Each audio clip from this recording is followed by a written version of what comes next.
Coming up down Rookie of the Audio, we've made our way through to our second season here with Jahn Regensburg. We've made some transfers which should make us younger and stronger. Fingers crossed, a little bit of chance of getting promotion up to the Bundesliga, and it'll be a good early test as we travel to take on Hannover.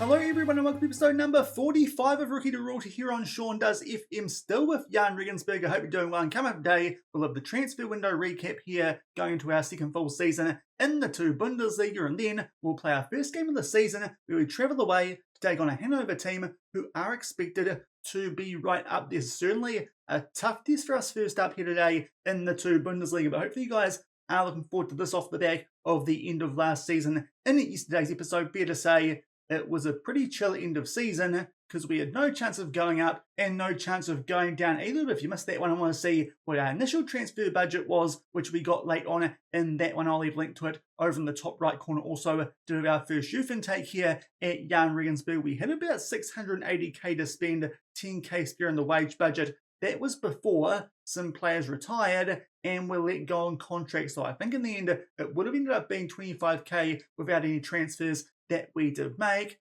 but we did make quite a few transfers. Also worth noting, there were some quite interesting jobs that did pop up during the off-season, and there's also some even now here, as you'll see as we make our way down this. You'll see it there, the middle of screen. Jurgen Klopp has recently resigned from Real Madrid, so that certainly might be a bit of interesting managerial merry-go-round coming up here in the save. Marcelinho is the favourite to replace him, who just got sacked from Manchester United during the course of the off-season. So there could still be some big managers on the move. Not too sure if it influences us too much. You'll see there Bologna in Serie A, Holstein Kiel in the Bundesliga. That's surprising because, of course, they were the team who won the two Bundesliga quite easily last season. That might be a job that they could offer us an interview for, and it might be a little bit hard to say no, but we'll see if that does pop up. Another couple there in League on. Newcastle United in the Premier League, Marcelinho also wanted by those guys. So certainly a few big jobs available, and as I said earlier, there were the likes of Manchester United available earlier during the transfer window as well. So there has been some quite big jobs that did pop up there, but no job interview offers. So it does mean that we're still here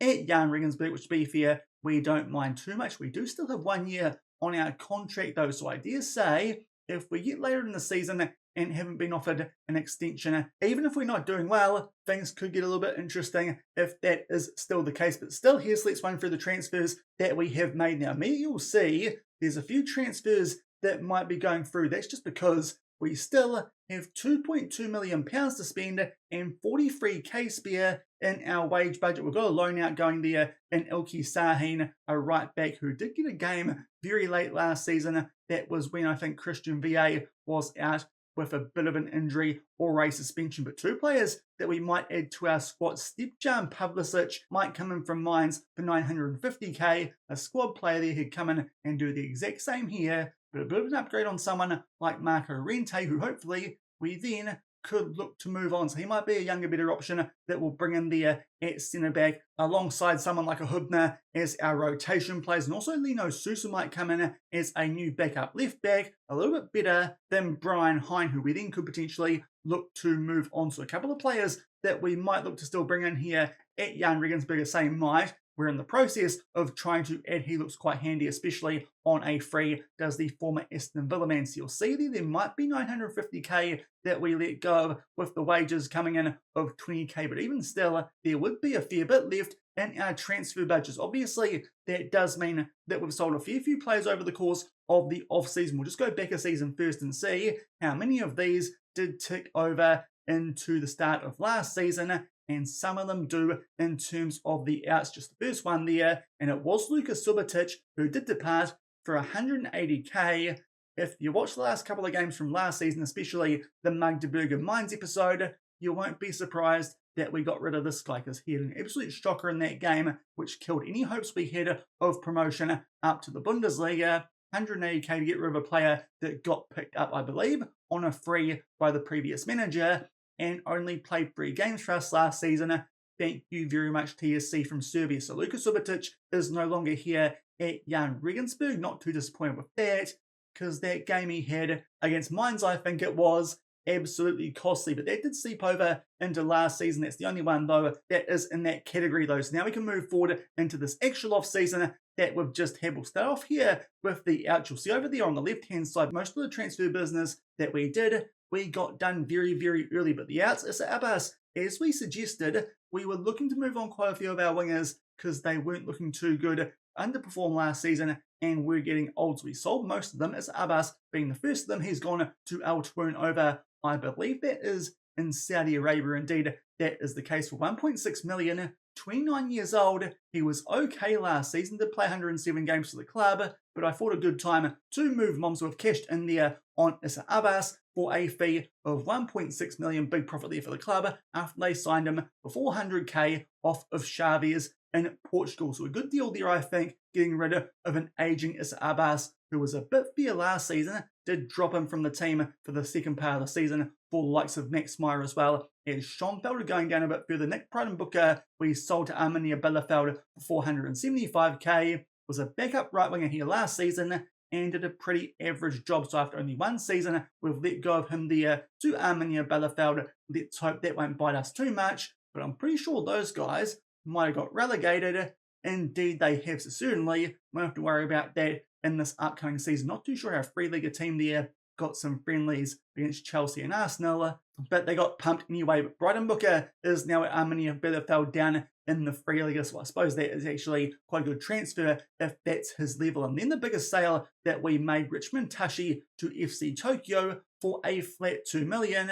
Again, quite similar to Acer Abbas, was getting on in age, and we dropped him late last season with Lewis Walden, I thought, deserving of some more first team minutes. So Richmond Tashi we let go of there for 2 million. He's made his way over to Japan. You can see quite similar to Abbas, 119 appearances, 21 goals, but pretty good for a player that Jahn Regensburg picked up for only 650k. So those are the sales that we made, not too many. Let's just go over and actually see here as well the release players, because there were a fair few of those as well. Gianluca Galdino and Oscar Schonfeld, the two there from the first team, and going back a little bit further, Andreas Skypel, of course, he retired just before the end of that season, did tick over. So those are players that we did let go of. It did mean a decent bump up to our transfer budget, obviously, with the sales we did make, with some quite nice fees, as you saw before, getting around 3.5 to 4 million for those players. So in the end, we did spend 3.5. That's the reason that there's a bit more in that transfer budget that we can use. But first up on a free, we bought in Paul Cooper from Fulham.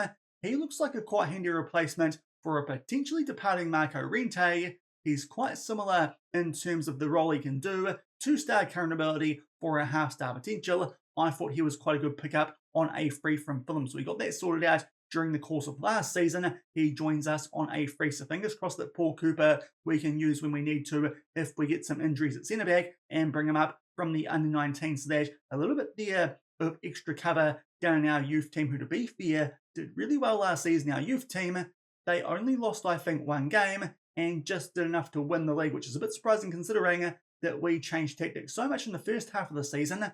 They kept winning despite the fact that we couldn't. But moving on, now this next one's interesting. Moritz Buller we bought in from Mine Seconds on a free. This was back when I thought the 4-4-2 would fix everything, and he looks like quite a deep lying forward. So obviously, if we play a 4-4-2, we'll use this guy as that deep lying forward.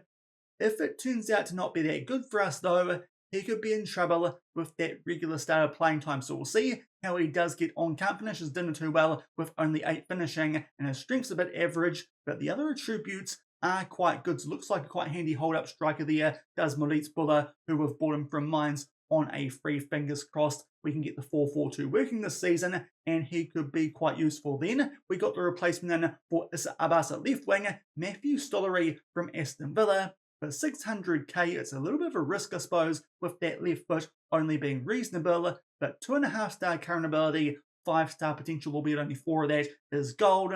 I think that's quite a good deal attribute-wise, a little bit better than someone like Max Meyer, which I think we did need. Meyer is quite a handy, promising player, but this guy does just look a little bit better. And of course, Meyer, we can still call from the bench if this guy is struggling. So Matthew Stollery comes in from Aston Villa that was for a fee if we go back of 600k. And on the same day, coming in from Wolverhampton Wanderers for 275k is Jay Sadie Greenwood, not the other one. He's a bit of a knob, but 19 years old with pretty similar potential and current ability to be the backup to Lewis Walden on that right-hand side. Could argue he might actually be a better option on the left, but attribute-wise, apparently Stollery is a bit better. So we're going to use him here as the backup to Lewis Walden as that winger that will be on attack instead of on support. Very good physicals, so hopefully he can make the most of those. So a couple of cheap pickups there from over in England so far, making the most there of the scouting knowledge from my time in Buxton. And going down a little bit further, then our biggest transfer so far of this window, Matej Ostojic comes in from Freiburg for 1.8 million, rising to 2 million as an upgrade on Christian VA, who I think it's fair to say was a little bit disappointing as our first choice right back this season, and would have actually slipped down to being third choice this season because Pau Fernandes is already a little bit better. So I thought that an upgrade on VA and Fernandes might not be the worst idea. 21 years old, so fits that club objective we had when we first came here to sign players 23 or younger, even though that did disappear from our club vision for some reason quite shortly after we did join, but I'm pretty sure it was there, so I'm still operating on the basis that we should do that whenever possible. But he looks like quite a promising right back, very well rounded in terms of attributes for a wing back on support down that right hand side. So Matej Ostojic comes in as our biggest transfer so far in this window here at Jahn Regensburg. And to round things off for now with those others that might come through with that extra budget that we do have is Sandro Veloso, a backup to Leighton Stewart up front, obviously with Lewis Walden going to being the starting right winger. Late last season he comes in from Maritamo for 800k, rising 925k, and looks like a pretty promising striker, only 18 years old with a fair bit of potential. So fingers crossed he can do a job for us if Leighton Stewart is struggling. So those are the players that we have bought in. A couple of strikers. This guy's been signed as an advanced forward, unlike the other guy we picked up on a free, which could be interesting. He might get upset, obviously, if we don't go with a 4-4-2, which is actually quite unlikely unless we find a way to make it work, because that definitely didn't work for us last season. I think from memory that might have been the Magdeburg game where that 4-4-2 did not work. Hopefully just signing him might mean that might actually make it work. I'm hopeful it is anyway, because in the preseason, the one game we played against the team where a 4-4-2 suited, we thrashed them 6-0, and Buller did pick up a double. So I'm kind of hopeful when we need to use him, that guy will be quite good. Before then, a couple of good wins there with our 4-2-3-1, which I'm pretty sure is the formation that we are most comfortable with. And then just the 1-0 win over Waldhof Mannheim, who, to be fair, we've taken on a few times now in friendlies. They look quite handy. Not too sure how they've made their way up to the Free League quite yet. They've actually beaten us before in friendlies, but just a 1-0 win there thanks to an Aaron Ramsey goal. So it does mean that going to this first game of the season where we take on Hannover, we have actually made a change to that 4-3-3, because you'll see shortly once we make our way over to the data hub that these guys are supposed to be quite vulnerable to a 4-3-3. So to be fair, a little bit of an interesting tactic we've got to try and use here first up in the season. We've switched the Manrique role from a deep line playmaker to a box-to-box midfielder, which I suppose makes sense considering that Ramsey's back there as well as an advanced playmaker. But there's our first choice 4-3-3 for this season. Changes from last year. Ostojic comes in at right back. Brian Heinzen for this game because Hamburger on a heavy workload, but usually that left back spot would be the same. Aaron Ramsey in the advanced playmaker role. That change did come through halfway through last season, but he took a while to get up to full fitness. And we've got Lewis Walden at right wing and Stollery at left wing. And going down further, there's our bench here with the 4-3-3. But to be fair, it'll be pretty similar when we do use a 4-2-3-1, just that Ramsey will go forward a bit more there than the likes of Bullich as well as Manrique. So that's going to be our starting lineup for the most part this season. Obviously, Hamburger will come in for Brian Heim where needed. So to be fair, not too much change from how we ended things here late last season at the wings and right back where the changes they do come, and also quite a bit there in terms of squad depth down on our bench as well. But going over the season preview, we should be pretty good this year, expected to finish 11th, and that could also change off the back of those transfers that might be coming through shortly as well. So very hopeful that with those odds from the start of the season, a lot better than our 16th that was predicted at the start of last season, this time around we can push for a promotion spot up to the Bundesliga, either for finishing in one of those top 2 spots or the promotion relegation game, which you might notice Magdeburg lost last season because they're still here in the 2 Bundesliga. And I'm pretty sure as well, whoever it was down in 16th, they won their game because only 2 teams got promoted, and Hansa Rostock as well as Wiesbaden. So to be fair, you probably want to finish in the top 2 spots here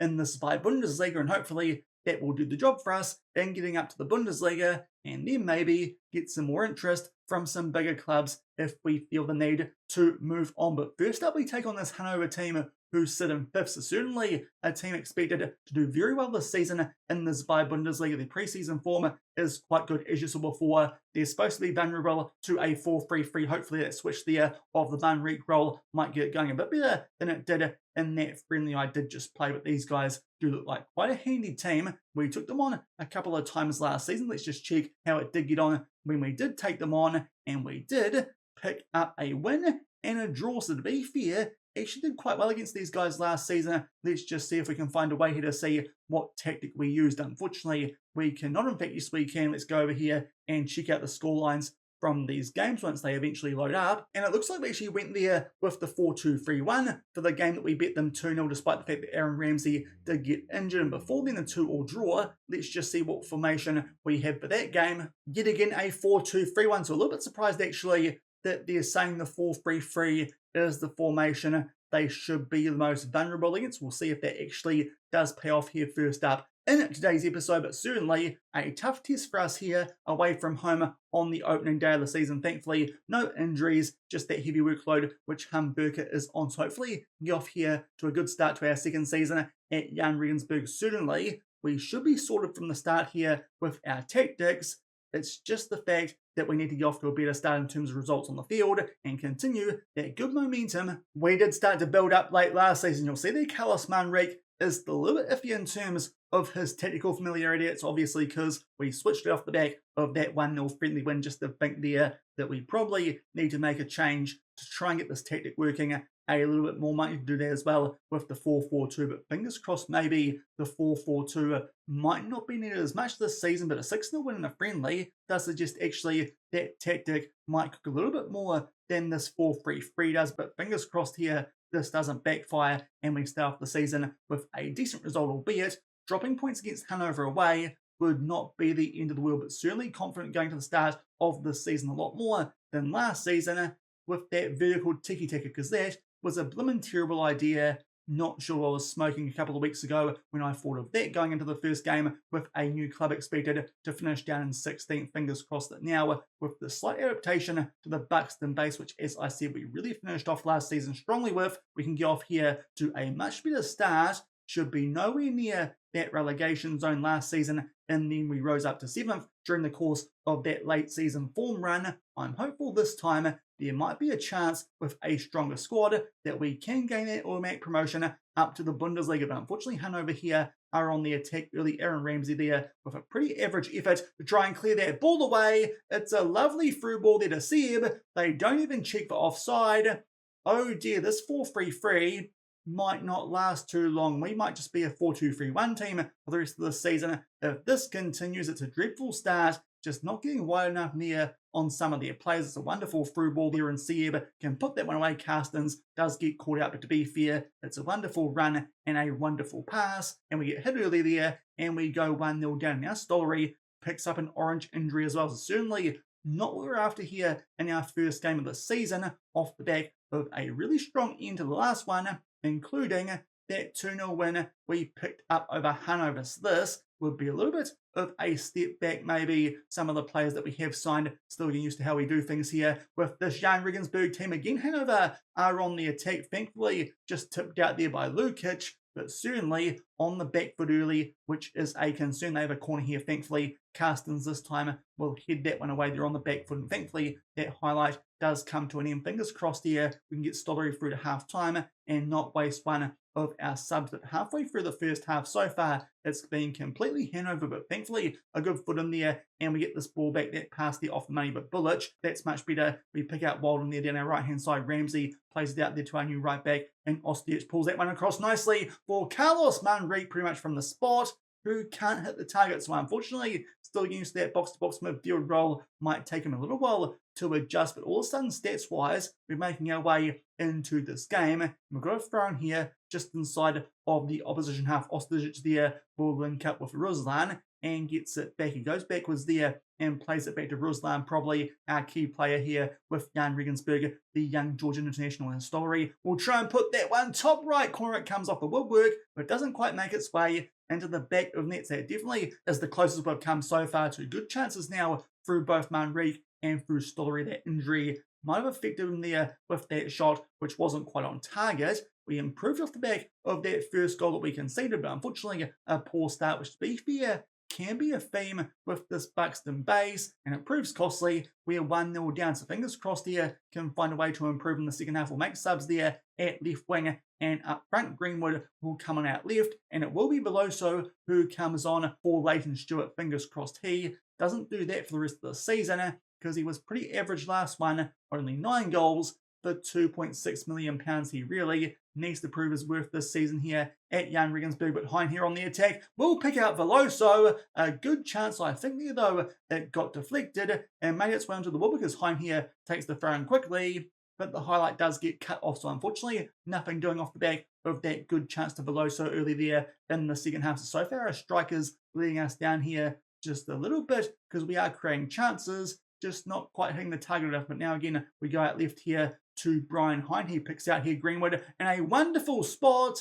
He completely misses the target. So unfortunately, our attack is so far not quite on the money. We are now in front in terms of XG. Just can't score a blooming goal, which is actually quite similar to what we did last season. And that's concerning with the fact that I thought we turned things around here with this Buxton base. Unfortunately, we try and play a ball there into the box. It gets cleared away, but good work there from Carstens. We get the ball back here just inside of the Hannover half. So far, we are on the front foot here in the second one below. So inside the box's jumping reach is only 2.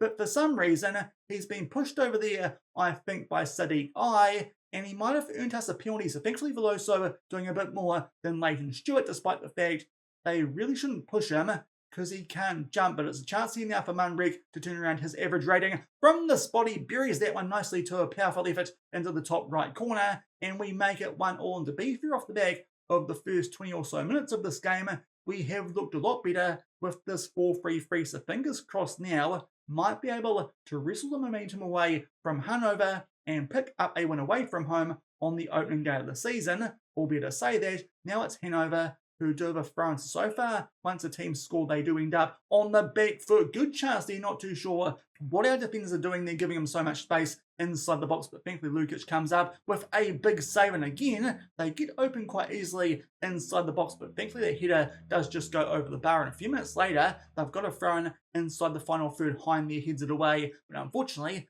just can't quite get that ball back. So it's Hannover here who are on the attack off the back of making it 1-1 down the other end. It's been a bit of a theme so far in this game. As soon as the team scored, it's the other team who does come back with a rather dominant spell. A nice ball over the top there too. That is for Seb. Thankfully there, a good save from Lukic, and Ruslan with a massive block as the goalkeeper was occupied. So a big chance there for Hannover to make it 2-1. Now about to make our way to the final 20 minutes of this game. Racine Bullock, he picks up a yellow card, so we'll make another sub here. Facundo Garcia can come on for him. But apart from that, the other players out there are doing a pretty good job. So we'll save the other 2 subs up for the final 2 stoppages we do have in this game. Hopefully they'll be difference makers and they'll help us pick up a win. Maybe also we could try Manrique late on as a deep line playmaker, just see if that helps him improve, because so far he's been a little bit average, but now it is Aaron Ramsey who drops down to red heart. Charlie Allen can come on for him still at the club. There is the man we bought him from Linfield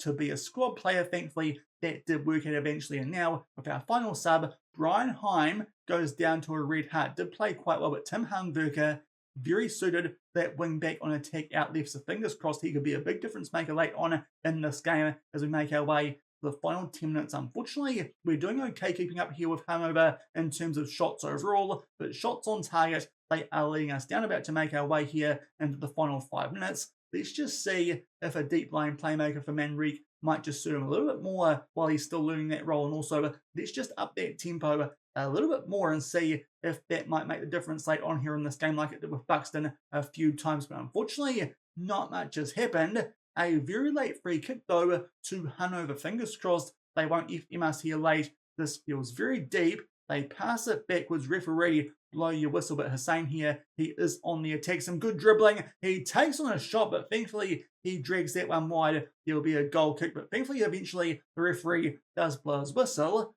I think we'll take that with the 4-3-3 away from home. A point there off the back of that 1-1 draw. Manrekli with the equaliser from the penalty spot. In the second half, a little bit slow, conceding that goal from that corner. A good pass there to slot through Sieb. But off the back of that, it was honestly not that bad a performance stats-wise. That's probably a game that we could have won. Obviously, the XG does get bumped up with the fact that we did get a penalty, but we did create quite a few chances, just didn't take them. So I think our attackers, they did let us down a little bit. On another day, it's probably a game that we could have won, but a 1-1 draw away at Hannover, I think we'll take that to start off the season. So not a bad start to the second season here at Jahn Regensburg. I know it's another draw which we're quite familiar with off the back of last year, but away at Hannover, I think we have to take that considering they're supposed to be one of the better teams in this division going forward, and you'll see that does drop us down quite a way compared to where we were at the end of that first match day. Quite a few draws, but we are down in 9th, but certainly that's a lot more encouraging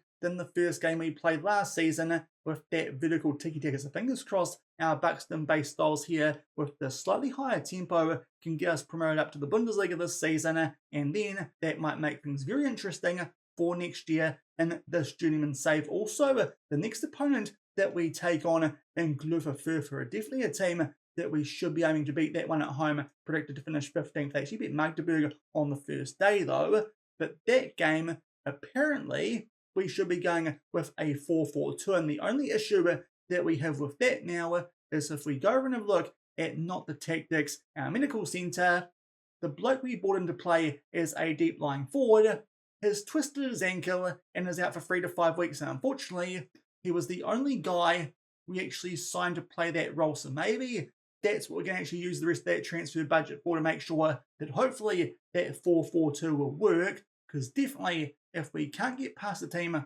like Glufafurfa with that formation, I'm not too sure if the 4-4-2 will see too much time here this season with Jahn Regensburg. But fingers crossed we can find a replacement for him and also get those other signings across the line before that next game that we do play, and get off to a good start here this season with Jahn Regensburg, try and get ourselves a little bit closer to that promotion race, those top 2 spots, to make sure we go up to the Bundesliga for 2029-2030 in this save. I think that will do it for today's episode. If you enjoyed that one, the transfers as well as that 1-1 draw with Hannover away, then do remember to go down below, leave a thumbs up on the video, and if you haven't done so already and are enjoying the series here on the channel, also make sure to hit that subscribe button and turn that notification bell on as well. Now, what we come back for in tomorrow's episode probably depends on who we get in the first round of the DFB Pokal, because that probably will push back that Magdeburg game. That might be an interesting one to come back for. We took those guys on quite a bit last season, but of course they got beaten in the promotion relegation playoff to try and make their way to the Bundesliga. So they probably should be quite decent this year. Mine's usually one of the preseason favourites as well, as are Fortuna Düsseldorf and Werder Bremen. I'm pretty sure they got relegated from the Bundesliga. Indeed, this year, the preseason favourites, although they lost their first game to Darmstadt. So a couple of games we could come back for if the first round of the DFB Pokal isn't quite as interesting as it was last year when we got Bayern Munich. Fingers crossed this year we might actually get a little bit of an easier draw, but we'll probably come back for a couple of 2 Bundesliga games there, maybe around deadline day, and by that stage, hopefully we would have sorted out all our transfer business. So until then, thank you very much for watching, keep on keeping on, and I'll see you then. Cheers.